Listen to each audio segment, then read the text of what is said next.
Hey YouTube, I'm Ali, welcome back to the channel. This bag here, would you believe it, contains absolutely everything I need to have a full mobile desktop environment traveling with me no matter where I go.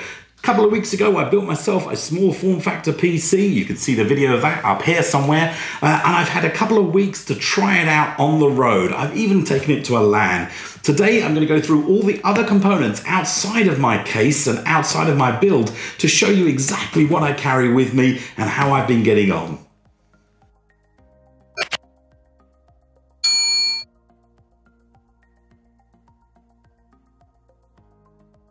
So starting with my case then, how have I got on 2 weeks later? Now, when I built my machine, I had a few gripes. I didn't like the fact that the USB 3 connection at the front wasn't connected to my motherboard, and I didn't like the fact that my motherboard was the wrong way round in effect on the back. But outside of that, I've got to say I've been pretty impressed. This is an expensive but robust case. I've managed to take this all over the place in my travels, and it's done me really well. Nothing's broken, nothing's rattling around after 2 weeks of pretty intense use. I've even taken it to a gaming LAN where I've been playing with it for 3 days straight. Now, on that point, I will say that after a full day's gaming, this did get quite warm, so I might introduce another fan at the top here. There is a little bit of space, and I might introduce a slimline fan to draw air in. The exhaust fan at the bottom was working fine. The side fan seemed to be working fine, but the top was getting a little warm, so I might add a little fan, as I say, at the top. Now, the other thing I might do is introduce a USB splitter inside the front section here. There's a section here just behind this front panel that allows for an SSD hard drive to be inserted.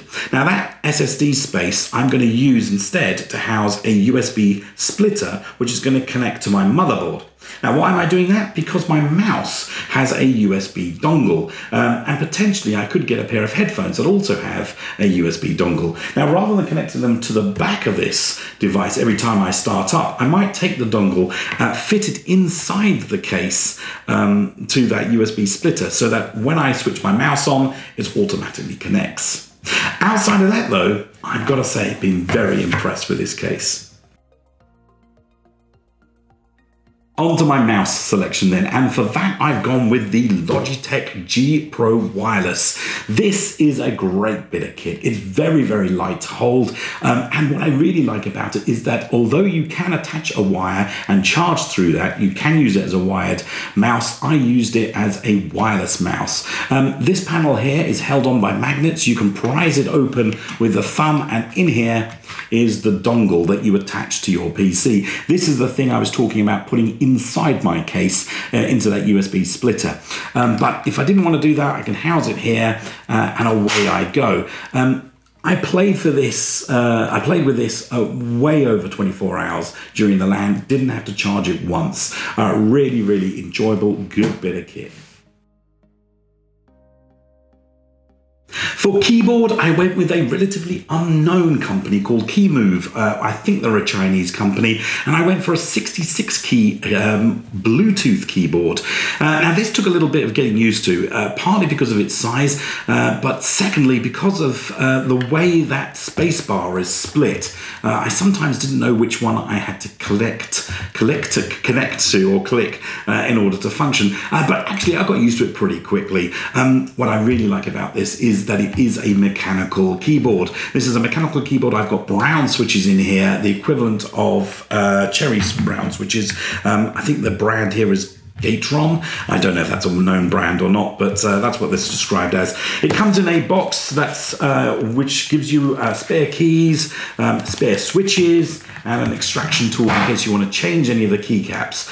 So that was pretty good. I didn't take this with me, of course, but I did take the keyboard. In fact, what I did do is, reaching over, I grabbed the actual plastic case that this keyboard came in, and I travel like that with it attached.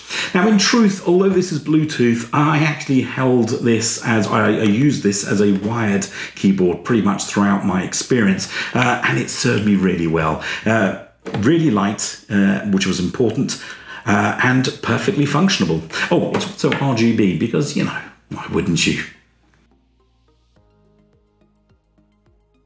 For For headphones, I had quite a few choices because I happen to have a collection of headphones for some reason. But in the end, I went with these, a pair of Krakens. I think these are Kraken 7.1s, but I think these are the originals. So I don't think these have anything flash. They do light up, but they're not RGB. But that's not why I chose them. I chose them because they fold up nice and small. They had great bass, and again, they just seem to work. I did find at the LAN, these weren't very good. At the LAN, I took a pair of Corsairs instead, because I seem to have quite a lot of crosstalk, bizarrely, for a USB connected headphone set. I shouldn't get any crosstalk at all, but I seem to get some. So these are great just for traveling in the hotel. When it came to the LAN, I did swap them out for a different pair, but generally as a go-to pair to carry with me and importantly fit in that bag, these were perfect. Now, when it came to a screen, I had a couple of choices. For the first week, I just stuck with a HDMI cable. I was predominantly in my hotel. I was able to take the HDMI cable, connect it to the case, to the PC, sorry, and then connect it to a TV in the room. For gameplay, that was fine, but when it came to work, it was a little difficult. I couldn't really do much video editing on it, so I decided to spoil myself and buy myself one of these. A G-Story portable gaming screen. This is a 15.6-inch screen. It's 165 Hertz, would you believe, and 1 millisecond response time. This is fantastic.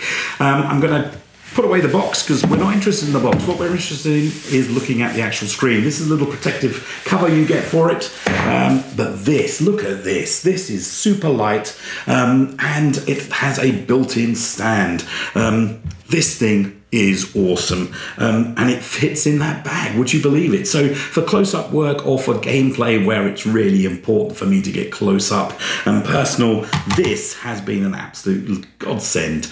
Now I didn't use this in the LAN. In the LAN I took a bigger screen, but again, for just being able to transport it in a backpack and work completely as though I was on a desktop, this is fantastic. I can adjust the height of this by just simply putting it on a couple of books or something. But importantly, I can carry it with me. I can carry a really high quality screen with me at all times. Absolute killer beast of a piece of equipment there.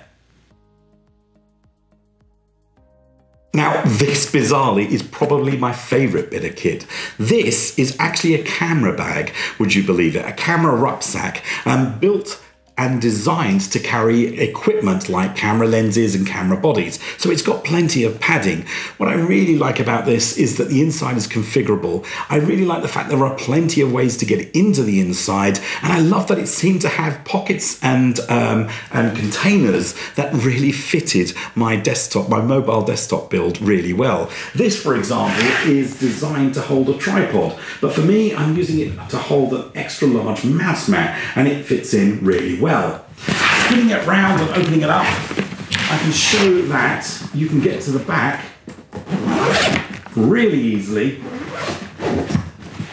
and that there is where my main PC actually fits in. Above here, this is where I put my headphones. There's a pocket here which holds my mouse, and to the side here is where I hold my keyboard. Now that's quite difficult to show on a video, so I'm going to take a few photos and just plaster them to some nice music at the end for a montage. There's even a little laptop pocket here, which of course I'm using for my screen.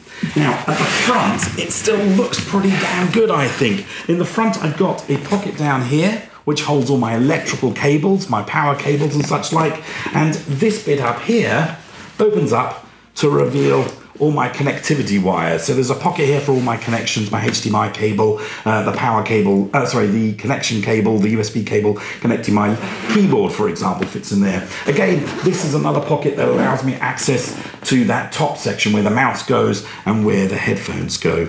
This bag, honestly, is absolutely amazing. It's almost as if it was designed to carry my kit. Really, really happy with it. Well, that's another video over and done with. I'm going to leave with this bag in full focus with my adulation completely heaped upon it, because it really is a good bag.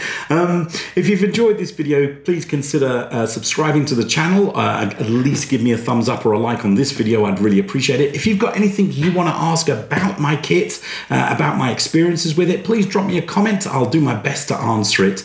But for now, and until next time, guys, take care.